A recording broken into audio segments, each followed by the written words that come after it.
Hello everyone, and welcome back to another episode of FPL Fanzone. My name's Nick, and today we're going to be looking at my final decisions before the Game Week 5 deadline. Now, spoiler alert, I'm going to be looking to wildcard in Game Week 6, just due to the fixture swings for some of the top teams. So this video is going to focus specifically on decisions for Game Week 5 only. So I'm going to look at the fixtures, I'm going to look at the captaincy choices, I'm going to look at a few transfer targets based on the flags and concerns I have within my team, and then we're going to look at my final options before the Game Week 5 deadline. Please don't forget to smash the like button, hit the subscribe button if you're new to the channel, and write any comments below if you disagree or agree with what I'm talking about. But without further ado, let's get started. So here's my current team going into Game Week 5, and as it stands, I had a pretty poor Game Week 4, but it wasn't a high scoring week for everyone, so thankfully it didn't destroy me too much. So in goal, I've got Flecken, who's got Tottenham away. In defence, I've got Saliba and Gabriel, both away to Man City. And then I've got Gvardiol at home to Arsenal. So not a great looking defence for this week in terms of fixture difficulty. In midfield, I've got Saka away to Man City. I've got Salah at home to Bournemouth. I've got Umbremo away to Tottenham. Gordon away to Fulham. Eze at home to Man United. And then up front, I've got Isak away to Fulham and João Pedro at home to Nottingham Forest. And then on my bench, I've got Valdemarson in goal. I've got Muniz, who's playing Newcastle this week, Harwood Bellis, who's playing Ipswich, and then Johnson, who is playing Southampton. So this team at the moment has a huge amount of problems as I look across it. That back line playing against each other, the best result for me this week would be a 0-0 between Man City and Arsenal. Therefore, they would all keep clean sheets. But obviously last week, Gvardiol only came on at half-time.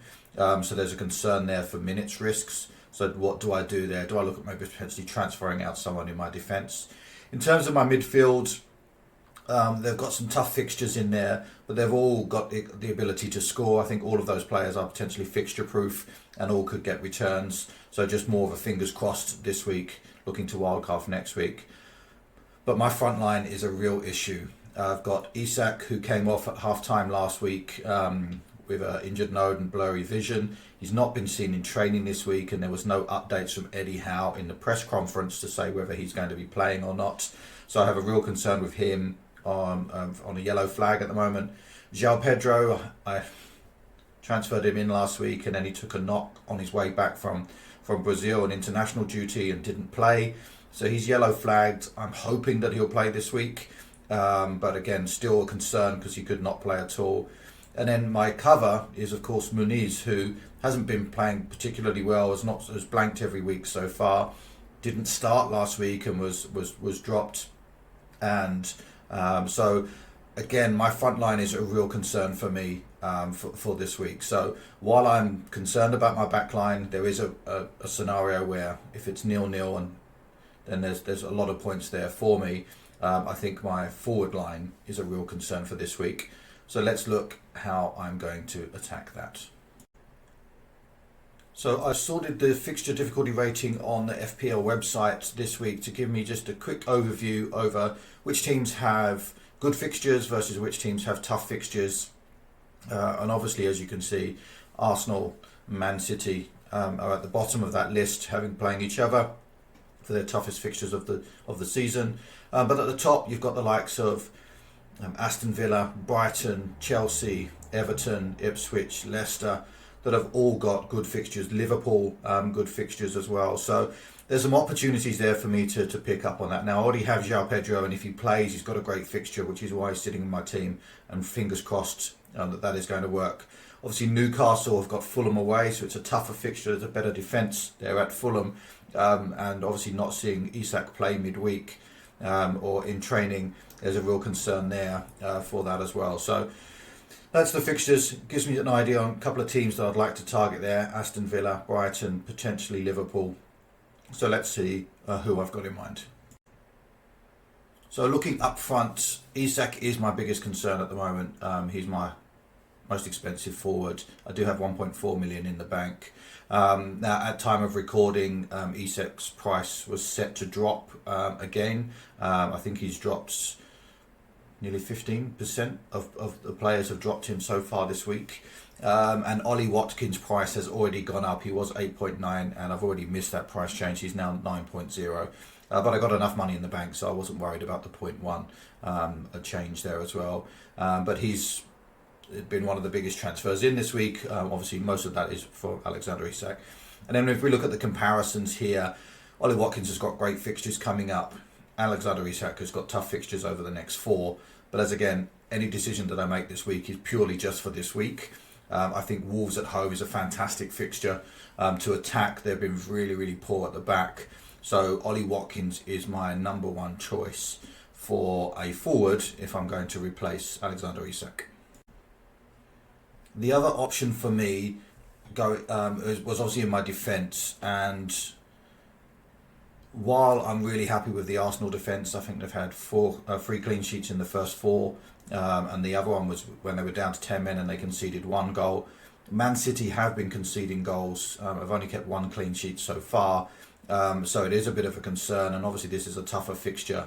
Now, Arsenal aren't as prolific going forward at the moment with the loss of Martin Odegaard for a period of time. So I do think that this will be a low-scoring game. So my concern here would be whether I keep him in my team. I certainly think he'll be gone when the wild card comes in from next week. But looking at just taking out one of my defenders because they're all playing against each other. So obviously the 2 main ones, because I've got some money in the bank, are Alexander-Arnold and Robertson. And again, the data still states that Alexander-Arnold is the better option. He is $1 million more expensive, but again, that makes no difference because I'm wildcarding next week, so I can use the money and then just free it all up from next week as well. So if I am looking to change, it would be to Trent this week as a 1-week punt. But again, there is a scenario by keeping a 0-0 this week for the Arsenal-Man City game that I could get a haul of points for my defence. So for me right now, changing that forward line is my biggest priority. Next up, here I've got a whole bunch of differentials. I've seen lots of content this week and people talking about what to do with Rodgers from Aston Villa. They've got great fixtures coming up. He's looked great. He's got good underlying stats, but he's just blanked every week. Interestingly enough, Amadou Onana for me is at the same price. He's scored a couple of goals. He does have that attacking threat when he comes marauding into the box as well. He's got a really good heat map. So I think at 12.1% owned, he may be a good differential if you're looking for that sort of enabler in the midfield, as opposed to going to Rodgers. But then having said that, as soon as I do that, Rodgers would go and score a bucketful from there. Next up is Dwight McNeil. He's looking really, really strong at the moment. Now, Everton have been really poor at the back, and I know they've got Braithwaite to come back soon, which will hopefully shore them up a little bit more. But going forward, he's created a huge amount of chances. So I think he's certainly one to keep an eye on. His price did drop from 5.5 down to 5.4, but he is only 2.2% owned. So everyone's obviously just looking at Everton saying they're such a bad team. But they are scoring goals. They've scored 4 goals in the last 2 games. They've just conceded 3 after they've scored 2. So, as he's a midfielder, yes, you lose the clean sheet point, but there's opportunities there for him to get attacking returns. So I think under the radar at 2.2% owned, certainly one I'm thinking about. Their fixture run looks amazing as well. A whole sea of green up until about game week 14. So certainly on the wild card, he might be an outside punt or differential to help me climb up the rankings, because obviously I'm dropping down quite heavily at the moment. The next one for me is Antoine Semenyo. Now at 5.6 million, he's got great attacking stats at the moment. He's looked really good. Evan Nilsson is going to take up some of his attacking threat and take away some of that attacking threat as he beds more into the team. But obviously Liverpool away this week is a very tough fixture to bring him in on. But then he's got 2 promoted teams in Southampton and Leicester.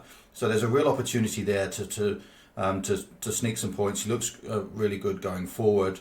So at 6.1% owned by the other teams. Again, another good differential, that sort of 5 to 5.5 million range.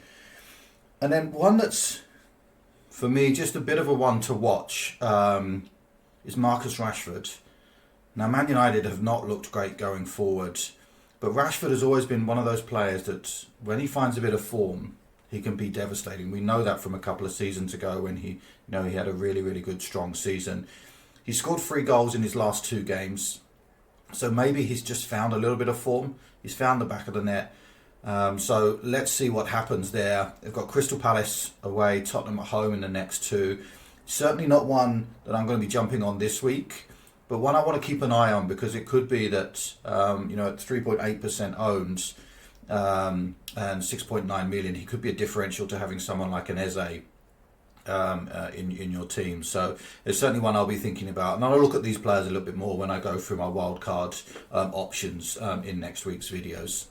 But hey, guys, let me know in the comments below. Are you thinking of any of these players? Do you have any other differentials in your team that I should be considering looking into the wildcard for next week? Let me know in the comments below and I'll come back to you. Next up, captaincy options.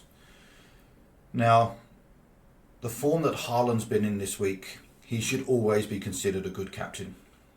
The challenge is that he's playing the Arsenal defence, which is going to be his toughest game of the season, maybe apart from Arsenal away, or the 2 Liverpool games. So realistically, he's shouldn't be your first choice captain. But if you do captain him, I can fully understand. He's got 9 goals already in 4 games. There's no reason not to go for him. I'm just personally hoping he has a quiet game. 1, because I don't own him, and 2, because it's against Arsenal. But just going through these here, and the expected points are pulled off the Fantasy Football Hub AI tool. So the first up is Mo Salah. He's at home to Bournemouth. Expected 8.4 points. Salah's been great for me all season so far. He blanked last week, so I'm hoping that Haaland blanks this week and Salah gets the haul to help me gain some rank there. Next up is Ollie Watkins, and I just think that he's looked really good all season. He's missed a lot of chances in his first 3 games. He scored 2 goals last week. So he's now found the back of the net, which is great. He's got Wolves at home and they're conceding goals for fun at the moment. So I think there's a real opportunity there for him to use that boost of confidence that he's got from last week and to get a few points this week. So I'm really, really deciding at the moment between Salah versus Watkins. Salah has more routes to points, obviously being a midfielder. Extra point for the goal, extra point for the clean sheet. So yeah, it's a tough one for me at the moment. I do think there are a lot of goals to be had by that Villa team this week. But at the moment, my captaincy is currently sitting on Salah. And then 3 slightly lower options for everyone else. So Eze, also in my team, 6.6 expected points this week according to the Fantasy Football Hub AI predictor. The next one up is Son, who's at home to Brentford. I was a bit surprised by the points here just because the Tottenham team have not been firing going ahead at the moment. They create chances, they've just not been very clinical. So there is there will become a week when Son will get a bit of a haul. So I'm expecting that to come soon. And Brentford at home is a good fixture to attack. And then finally up is Cole Palmer. Gets involved. It's just a real talisman for Chelsea. He's away to West Ham this week, so it is a London derby. But there is some opportunities there I think for him to get at that West Ham defence, which has been quite weak due to all of the changes that it's had.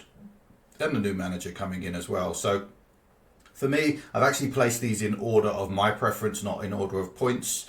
But it would be Salah first, Watkins second, Haaland third, if I had him. And as it stands at the moment, I've got Salah as my captain and Watkins as my vice captain. But let me know, guys, have I forgotten anyone? Is there anyone glaring obvious that I've missed for this week in terms of captaincy? Who are you going for? Let me know in the comments below. So finally, what are my options for game week 5? My first option and preferred option is to sell Isak for Watkins. I think while that my whole front line is a risk, Muniz is a minute's risk, both Watkins and João Pedro are flagged. I think both Muniz and João Pedro have better fixtures, and Isak is just a bigger concern for me right now. So I think Watkins has just found a little bit of form. He's had lots of opportunities all season, and if he can start to take those, I think he'll get a lot against that Wolves defence as well. The negative side, or the con onto this, is that I'm wildcarding next week. So do I actually need to make a transfer? Can I just wear it for 1 week? But what I don't want to be is in a position where I'm only playing 10 men and then dropping another 1 million or 2 million places before I wildcard. So I think for me, my preferred option is to sell Isak, bring in Watkins, and then just prepare for wildcard in game week 6. Option number 2, and I talked about this a little bit already, is selling Gvardiol for Trent or Alexander-Arnold. That Arsenal defence has served me very well so far this season, so I'm not looking to move them out right now. Liverpool have a good fixture at home to Bournemouth, so obviously and they've been 3 out of 4 clean sheets as well this season, so they've been looking solid at the back. Man City, of course, have a very tough fixture, but they've been conceding sloppy goals, in every game. So again, the negative of this is obviously that I'm just wildcarding next week. It's as a 1 week punt, a defender transfer doesn't feel like there's a huge amount of upside there. So that's my option 2. My third option is actually just to bench Gvardiol for Harwood Bellis. Bring in the Southampton defender. They're playing Ipswich this week, who've not got a huge amount of attacking threats. Could potentially be a clean sheet there. My only concern was that Harwood Bellis, who'd been consistent and been playing 90 minutes every week, was didn't even start last week and came on as a sub. So a bit of a concern for a minutes risk there. So realistically, I'm probably just going to play Gvardiol. He's the better defender. There is more chance of Man City keeping a clean sheet. As I mentioned, the Arsenal attack is weakened significantly with Odegaard not being there. And then finally, my fourth and final option was just to roll the transfer. Make no changes, just be patient, looking at my rules from last week, and go roll the transfer. It'll roll through the wild card, so that on the other side, when we get into after that, I'll have 2 free transfers, and it just gives me stronger options moving forward. So a good base to start with my wild card, and then a couple of transfers straight away if there's any injuries or anything that comes up. Obviously, the big concern with that is that I've just got my front liners are all minutes risks for this week. My back line are all playing against each other, so I do need to make sure I'm covering for points. So while I like the idea of having the extra security of another transfer after the wild card, right now I think I've got too many problems in my team, and I need to address at least one of those. But let me know, guys, should I be trying to be more aggressive in that? Should I take a -4 before the wild card? Or do you think that I should just play it safe and move forward? Let me know in the comments below. Okay, so in the video earlier on this week, I set out some rules and some lessons learned based upon the first 4 game weeks of the season. And the first one was just do the obvious. I've been burnt so badly by not having Haaland in my team, by trying to be smart, by trying to save money. The second rule was to play safe.